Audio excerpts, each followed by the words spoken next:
अस्सलाम वालेकुम स्टूडेंट्स। इस वीडियो में हम डिस्कस करेंगे प्रॉपर्टीज़ ऑफ कॉम्प्लेक्स नंबर्स। तो प्रॉपर्टीज़ ऑफ कॉम्प्लेक्स नंबर को सबसे पहले हम डिस्कस करेंगे properties of complex number with respect to addition and multiplication, यानी कि एडिशन और मल्टीप्लिकेशन की विद रिस्पेक्ट हम इसको पहले देखेंगे कि एडिशन में प्रॉपर्टीज़ ऑफ कॉम्प्लेक्स नंबर क्या होती है और मल्टीप्लिकेशन में प्रॉपर्टीज़ ऑफ कॉम्प्लेक्स नंबर्स क्या होती है। तो प्रॉपर्टीज़ ऑफ कॉम्प्लेक्स नंबर्स, यहाँ पे इनको हमने दो हिस्सों में आप डिवाइड के लें या आप सेपरेट के लिए हमने किया हुआ है। एक है प्रॉपर्टीज़ ऑफ एडिशन और दूसरा है प्रॉपर्टीज़ ऑफ मल्टीप्लिकेशन। ठीक है, अब जो प्रॉपर्टीज़ ऑफ एडिशन है इसको भी हमने मज़ीद दो पार्ट्स में समझना है कि फर्स्ट ए पार्ट जो है वो है एडिशन इज़ कम्यूटेटिव और सेकंड पार्ट जो है वो है एडिशन इज़ एसोसिएटिव। इस तरह जो प्रॉपर्टीज़ ऑफ मल्टीप्लिकेशन है उसको भी हमने दो पार्ट में लिखा हुआ है कि मल्टीप्लिकेशन इज़ कम्यूटेटिव और मल्टीप्लिकेशन इज़ एसोसिएटिव। इस पूरे चार्ट का जो मकसद है या जो मतलब है वो मैं आपको अभी बताने वाला हूँ टॉपिक्स में कि इसका मतलब क्या है और इसको हम यूज़ क्यों करते हैं। तो ये चार्ट आप नोट कर लें। अभी हम एक एक के बारे में डिटेल से पढ़ेंगे। यहाँ पे जो हमारे पास फर्स्ट है वो है प्रॉपर्टीज़ ऑफ एडिशन और इसमें दो पार्ट्स हैं, एडिशन इज़ कम्यूटेटिव और एडिशन इज़ एसोसिएटिव। तो सबसे पहले मैं आपको, ये तो हम कॉम्प्लेक्स नंबर की सीख रहे हैं, सबसे पहले मैं आपको रियल नंबर के बताता हूँ कि रियल नंबर में जो प्रॉपर्टीज़ ऑफ एडिशन है कम्यूटेटिव वो किस तरह होती है। कम्यूटेटिव का मतलब क्या होता है कि लेट सपोज आपको मैं रियल नंबर से समझाता हूँ, फिर हम कॉम्प्लेक्स नंबर में सीखेंगे। लेट सपोज आपके पास एक नंबर है 2+3 और इक्वल्स टू 3+2। इनका रिजल्ट आप लोगों के पास क्या आता है, 5 आता है, सेम है। लेकिन इसमें फ़र्क क्या है कि यहाँ पे 2 जो है 2+3 है और 3+2 है, यानी कि दो रियल नंबर्स थे आपके पास, एक 2 और एक 3। पहले आपने उनको इस तरह लिखा कि उसका जो सीक्वेंस है वो 2+3 लिखा और फिर आपने 3 को पहले लगा दिया और +2 को बाद में लगा दिया। लेकिन आपके पास जो रिज़ल्ट था उसमें कोई असर नहीं पड़ा, यानी कि उस पर कोई भी जो असर था वो नहीं पड़ा और आपका जो आंसर था इस साइड से भी और इस साइड से भी सेम ही आया। ये हम एडिशन जो है वो रियल नंबर में हमारे पास हमेशा कम्यूटेटिव भी होता है और एसोसिएटिव भी होता है। ठीक है, अब ये तो था रियल के लिए। अब हम कम्प्लेक्स नंबर्स पे देखेंगे कि एडिशन कम्यूटेटिव होता है कम्प्लेक्स नंबर में या नहीं। मेरा मतलब ये है कि अगर हम किसी दो नंबर्स को जो कि कम्प्लेक्स हो उनको ऐड करें, यानी कि Z1 है मेरे पास एक कम्प्लेक्स नंबर हो, Z2 दूसरा हो, इनको मैं एक मरतबा इस तरह ऐड करूं और फिर दूसरा जो कम्प्लेक्स नंबर है उसको मैं पहले लगाऊं और पहले को मैं बाद में लगाऊं, तो क्या ये इक्वल होंगे या नहीं, ये हम इसमें फर्स्ट में सीखेंगे। इसको मैंने इक्वेशन नंबर ए का नाम दे दिया। ठीक है, इस फर्स्ट को अब मैं इसको वेरीफाई करूंगा कि हाँ ये होता है, यानी कि ये इक्वल हो सकता है या नहीं, अगर हम इस तरह करें कि Z2 को पहले लगाएं और Z1 को बाद में। तो इसके लिए मैंने क्या लिया हुआ है, जनरल में एक मैंने कम्प्लेक्स नंबर Z1 लिया हुआ है A + आयोटा B और एक को मैंने Z2 लिया हुआ है C + आयोटा D। अब मैं इस लेफ्ट साइड को पहले यहाँ पे सॉल्व करूंगा। Z1 + Z2 = A + iota B + C + iota D, इनकी वैल्यू मैंने लगा दी। तो Z1 + Z2 = रियल को मैंने रियल से लिखा और ये जो आयोटा B + आयोटा D है इससे मैंने आयोटा को कॉमन ले लिया और B + D को इस तरह लिखा।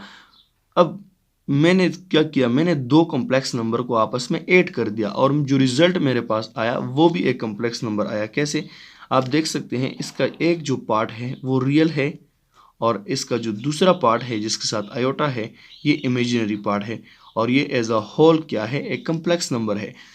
ये तो इस साइड से मेरे पास आया, लेफ्ट हैंड साइड ऑफ ए इससे आया। अब मैं क्या करूँगा, इसकी ऑर्डर चेंज करूँगा और फिर देखूँगा कि यही आंसर आता है या नहीं। अगर आ गया तो हम ये कह सकते हैं कि एडिशन इज़ कम्यूटेटिव। सो अब हमने क्या किया, हमने Z1 + Z2 का आंसर देख लिया, उसको हमने जो है ना लेफ्ट हैंड साइड कह दिया और हमने उसको लिखा। अब हम क्या करेंगे कि Z2 प्लस Z1 देखेंगे कि इससे आंसर क्या आता है। तो Z2 plus Z1 is equal to C plus iota D plus A plus iota B, यानी कि मैंने जो Z2 था उसको पहले लिखा प्लस Z1 को बाद में लिखा। इसमें भी हम इस तरह कर लेंगे कि ये C प्लस A भी आप लिख सकते हैं और A प्लस C भी आप लिख सकते हैं, इसमें कोई फ़र्क नहीं है। इसलिए मैंने A को पहले लिखा, प्लस है C को मैंने बाद में लिखा, और प्लस आयोटा D और आयोटा B से मैंने आयोटा कॉमन ले लिया। यहाँ पर भी मैंने आयोटा B को पहले लिखा, यानी कि B को मैंने पहले लिखा प्लस D को मैंने बाद में लिखा, और ये मेरे पास एक कम्प्लेक्स नंबर आ गया। क्योंकि इसमें ये पार्ट रियल है और ये पार्ट इमेजिनरी है, तो ये एज अ होल एक कम्प्लेक्स नंबर है। इसको मैंने राइट साइड ऑफ ए कह दिया। अब अगर आप लोग देखें, ये जो आंसर आया है Z2 प्लस Z1 से, ये Z1 प्लस Z2 से भी आया था। इसका मतलब ये बनता है कि अगर हमारे पास दो कम्प्लेक्स नंबर हो और उन कम्प्लेक्स नंबर्स को हम आपस में ऐड कर दें, तो जैसे कि मैं यहाँ पे आपको लिख भी देता हूँ कि A प्लस आयोटा B एक कम्प्लेक्स नंबर है, ठीक है, plus C plus iota D एक दूसरे कम्प्लेक्स नंबर है। अगर हम इनको ऐड कर दें तो इनका रिजल्ट सेम होगा। अगर मैं इस सेकंड को पहले लगाऊं और इस फर्स्ट को मैं बाद में लगाऊं, तो इनका जो आंसर होगा वो क्या होगा, सेम होगा। इसलिए हम ये भी कह सकते हैं कि कॉम्प्लेक्स नंबर में भी एडिशन कम्यूटेटिव होता है। रियल में तो होता है, लेकिन हमने ये भी प्रूव किया कि कॉम्प्लेक्स नंबर में भी जो एडिशन है वो कम्यूटेटिव होता है। सीखेंगे कि एडिशन इज एसोसिएटिव। एसोसिएटिव का क्या मतलब होता है? एसोसिएटिव का मतलब ये होता है कि इसमें आपके पास तीन नंबर होते हैं। पहले मैं आपको रियल में समझाता हूँ, फिर मैं आपको कम्प्लेक्स में समझा देता हूँ। रियल में हमारे पास क्या होता है, लेट सपोज मेरे पास एक रियल नंबर 2 है, एक रियल नंबर मेरे पास +3 है, और एक रियल नंबर मेरे पास 4 है, ठीक है। इस तरह इस साइड पे भी मैं इसको लिख लेता हूँ। अब अगर मैं ये सेकंड और थर्ड रियल को पहले सॉल्व करूँ और इस तरह मैं अगर लिखूँ, अच्छा ये मैंने एसोसिएटिव में लिखा, तीन रियल नंबर मैंने लिखे, कम्प्लेक्स नहीं है, ये रियल है। पहले 2 + 3 + 4, ये 2 रियल है, 3 रियल है, 4 रियल है। इसको अगर आप लेफ्ट साइड पे देखें कि अगर हम थर्ड और सेकंड रियल नंबर को आपस में ऐड कर दें और उसके रिजल्ट को फिर फर्स्ट के साथ ऐड कर दें, तो हमारे पास क्या आता है कि 3 + 4 7 आ गया, और +2 2 + 7 आपके पास 9 आता है, इज इक्वल्स टू। यहाँ पर हमने क्या किया, यहाँ पे हमने ये किया कि इस फर्स्ट और सेकंड को पहले ऐड किया है और उसके आंसर को बाद में ऐड किया है, और हम देखना चाहते हैं कि ये एक ही तरह के आते हैं या नहीं। तो 2 + 3 हमारे पास 5 आ गया, प्लस और 4 थर्ड रियल नंबर था, उसको हमने यहाँ पे लिखा था। तो 5 + 4 आपके पास क्या आता है, 9 आता है। तो हमने ये देखा कि रियल नंबर्स में एडिशन जो है वो एसोसिएटिव हो सकता है, यानी कि अगर हम कोई तीन रियल नंबर ले लें और उनको इस तरह से ऐड कर दें कि पहले दो को ऐड कर दें, फिर तीसरे के साथ ऐड कर दें, और यहाँ पे सिर्फ उसकी ऑर्डर चेंज करें और फिर ऐड कर दें, तो ये एक हो सकते हैं। अब हम इसको कम्प्लेक्स में भी देखेंगे। हम तीन कम्प्लेक्स नंबर ले लेंगे और उसको इस तरह लिख देंगे कि Z1 + Z2 + Z3 is equals to Z1 + Z2 + Z3, यानी कि पहले हम Z2 Z3 को ऐड करेंगे, उसकी रिजल्ट को Z1 के साथ ऐड कर देंगे। यहाँ पे हम क्या करेंगे कि Z1 + Z2 पहले करेंगे और Z3 के साथ बाद में ऐड कर देंगे, और रिजल्ट देख लेंगे कि सेम आता है या नहीं। तो फर्स्ट हम एक Z1 एक रियल नंबर कम्प्लेक्स नंबर ले लेंगे, एक Z2 दूसरा कम्प्लेक्स नंबर, और Z3 तीसरा कम्प्लेक्स नंबर जो कि E + IF है। अब हम इसको मैंने इक्वेशन बी का नाम दिया हुआ है, इसकी हम इस लेफ्ट साइड को पहले सॉल्व करेंगे, इसका रिजल्ट देखेंगे। तो Z1 + Z2 + Z3 इन Z2 + Z3 पे हमने ब्रैकेट लगाया हुआ है। तो पहले मैं क्या करूँगा, इसकी वैल्यू पुट कर दूंगा और Z2 + Z3 को पहले मैं ऐड कर दूंगा यहाँ पे इस तरह। तो जब हमने इनको ऐड कर दिया तो ये C + E को मैंने एक साथ लिखा, plus iota D plus iota F से मैंने आयोटा को कॉमन ले लिया और D + F बचा। अब ये अगर आपके पास देखें, ये एक कम्प्लेक्स नंबर है, ठीक है, क्योंकि इसमें ये रियल पार्ट है और ये कम्प्लेक्स पार्ट है, इमेजिनरी पार्ट है, इसलिए मैंने इसको लिखा है कि ये एक कम्प्लेक्स नंबर है। अब हम क्या करेंगे, इस कम्प्लेक्स नंबर को इस कम्प्लेक्स नंबर के साथ ऐड कर देंगे, क्योंकि ये कम्प्लेक्स नंबर इन दोनों का रिजल्ट है। तो जब हम ऐड कर देंगे तो ये रियल पार्ट के साथ और इमेजिनरी पार्ट के साथ ऐड हो जाएगा, तो इसलिए ये A + C + E हो जाएगा, और plus iota B plus iota D plus F, इस दोनों से आपने आयोटा को कॉमन ले लेना है, तो आपके पास ये बच जाएगा iota B plus D plus F. ये आपके पास आ गया left hand side of equation number B. अब हम इसके राइट हैंड साइड को चेक करेंगे कि राइट हैंड साइड से भी यही आंसर आता है या नहीं। z1 plus z2 plus z3, अब हम z1 और z2 को पहले ऐड कर देंगे, a plus iota b plus c plus iota d plus e plus iota f। इन दोनों को जब हम ऐड करेंगे तो रियल को रियल के साथ लिख देंगे a प्लस c प्लस इन दोनों से मैं आयोटा कॉमन ले लूँगा तो आयोटा b प्लस d। अब ये एक कम्प्लेक्स नंबर आ गया और ये एक कम्प्लेक्स नंबर आ गया, इनकी भी एडिशन हो सकती है। रियल को रियल के साथ ऐड कर देंगे यानी कि a प्लस सी प्लस ई एक साथ लिख देंगे और plus iota b plus D और प्लस आयोटा f से मैं आयोटा कॉमन ले लूँगा और ये मेरे पास क्या बचेगा b plus D plus F, तो b plus D plus F. ये हमारे पास राइट हैंड साइड आ गया। अब अगर आप लोग देखें कि लेफ्ट हैंड साइड और राइट हैंड साइड एक ही तरह के हैं, इसका मतलब ये है कि जो एडिशन है कम्प्लेक्स नंबर की वो हमारे पास एसोसिएटिव भी हैं। हम डिस्कस करेंगे properties of multiplication. Properties of multiplication भी दो तरह के हैं, एक है कि मल्टीप्लिकेशन इज कम्यूटेटिव और एक है multiplication is associative. So multiplication is commutative for complex numbers, हम कम्प्लेक्स नंबर के लिए देखेंगे। मैं आपको समझाने के लिए पहले रियल नंबर की जो मल्टीप्लिकेशन है वो बताता हूँ कि वो कम्यूटेटिव किस तरह होता है। एक आपके पास रियल नंबर है जो कि 4 है और एक आपके पास क्या है दूसरा रियल नंबर है जो कि 5 है। तो अगर हम 4 मल्टीप्लाइड बाय 5 करें या 5 मल्टीप्लाइड बाय 4 करें, इनका रिजल्ट एक ही आता है, ठीक है। यानी कि एक रियल नंबर को अगर मैं दूसरे रियल नंबर के साथ मल्टीप्लाइड कर दूं या दूसरे को पहला लिखूं पहले नंबर पे लिखूं और पहले को दूसरे नंबर पे लिखूं और फिर मल्टीप्लाइड करूं तो रिजल्ट पे कोई फर्क नहीं पड़ता रियल नंबर में। यही चीज़ हम कम्प्लेक्स में भी देखेंगे कि कम्प्लेक्स में अगर हम दो कम्प्लेक्स नंबर हमारे पास हो उनको हम आपस में मल्टीप्लाई कर दें यानी कि z1 z2 लिखें या z2 z1 लिखें तो आंसर पे क्या असर पड़ता है या नहीं। यानी कि ये इस तरह तो नहीं हो सकता कि z1 और z2 से एक आंसर आए, z1 मल्टीप्लाई z2 से और z2 मल्टीप्लाई z1 से दूसरा आंसर आए। तो इसको मैंने इक्वेशन नंबर सी का नाम दे दिया। अब इस z1 को भी मैं एक वैल्यू दे दूंगा, एक general value a plus iota b और z2 की भी मैंने एक वैल्यू दे दी c प्लस आयोटा d। अब मैं लेफ्ट साइड पे देखूंगा, लेफ्ट हैंड साइड पे z1 एंड z2, तो z1 को मैं z2 से सिंपली मल्टीप्लाई कर लूँगा, इस तरह इसकी वैल्यू पुट कर दूंगा और z2 की वैल्यू पुट कर दूंगा, a plus iota b c plus iota d।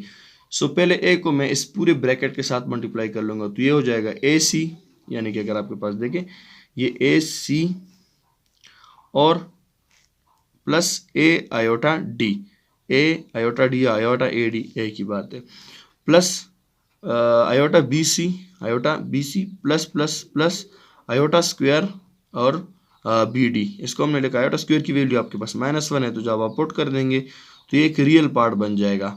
तो इसको हम इसके साथ लिख देंगे A C minus B D plus iota A D plus B C. ये आपके पास लेफ्ट हैंड साइड आ गया इक्वेशन नंबर सी का। अभी हम राइट हैंड साइड ले लेते हैं जो इक्वेशन नंबर सी है उसका कि z2 मल्टीप्लाइड बाय z1, तो z2 को हमने पहले लिखा और z1 को बाद में लिखा। इसकी भी मल्टीप्लिकेशन उसी तरह है, आप लोग खुद कर लें, आपके पास इसका जो आंसर आ जाए।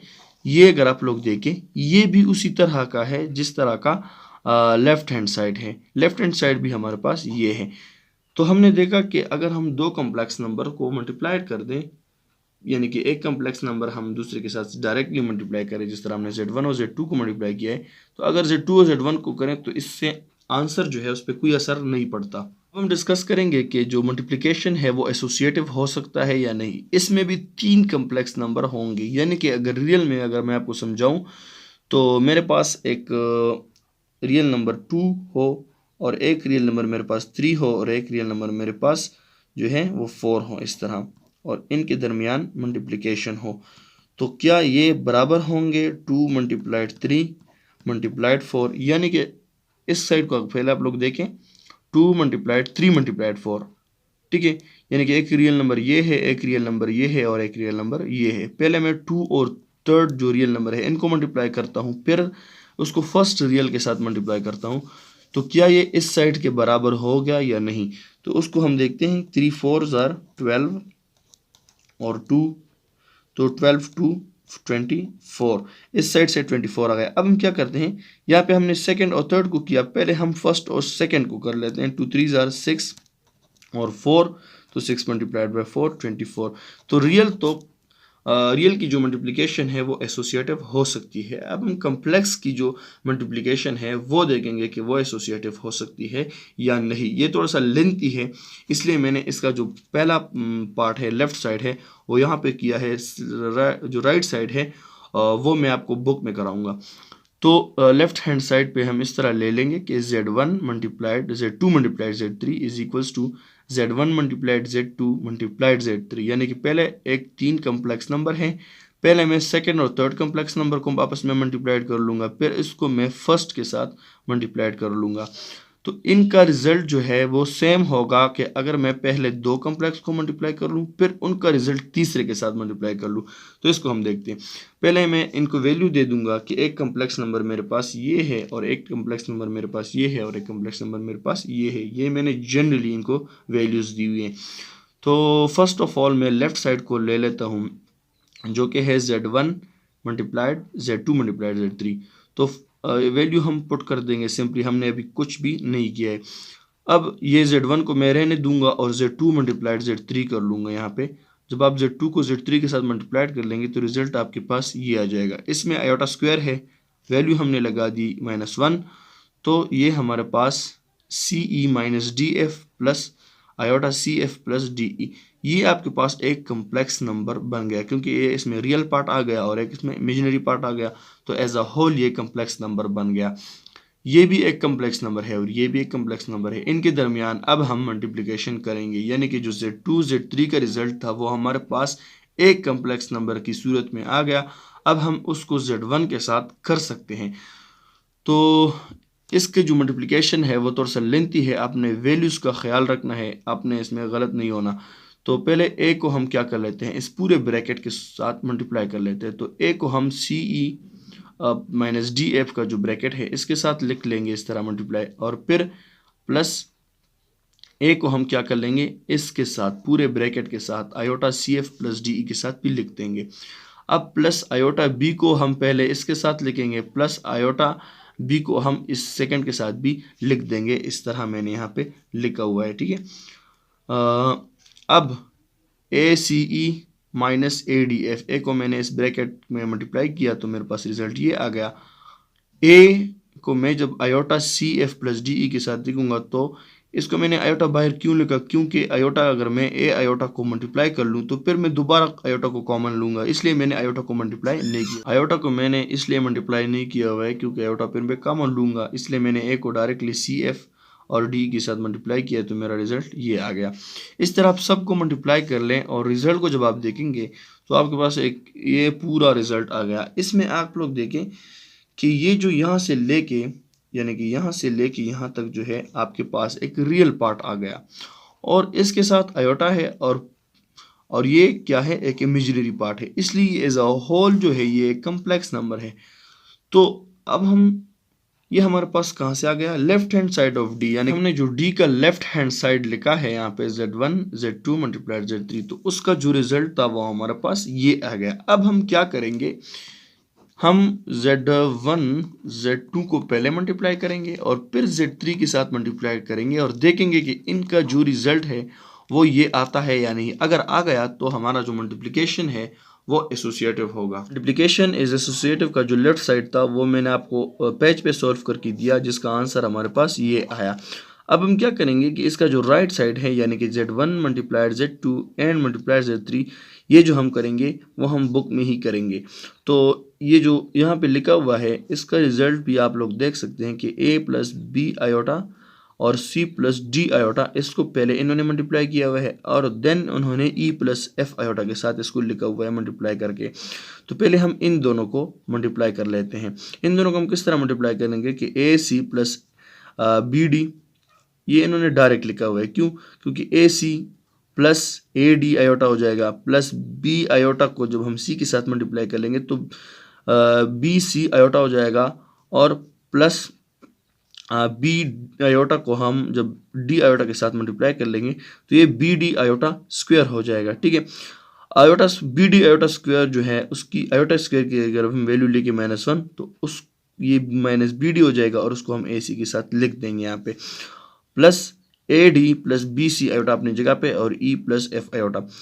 अब ये आपके पास क्या बन गया, ये सारा ये एक कम्प्लेक्स नंबर बन गया, एक कम्प्लेक्स नंबर, और ये दूसरा कम्प्लेक्स नंबर है जिसको हमने Z3 कहा हुआ है।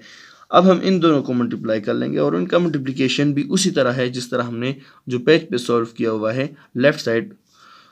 तो लास्ट में जब आप आएंगे, लास्ट में जब आप आंसर देखेंगे तो वो सेम ही होगा जो लेफ्ट साइड से आया हुआ है। इसका नतीजा हमारे पास ये निकलता है कि जो मल्टीप्लिकेशन है कम्प्लेक्स नंबर का वो भी एसोसिएटिव है।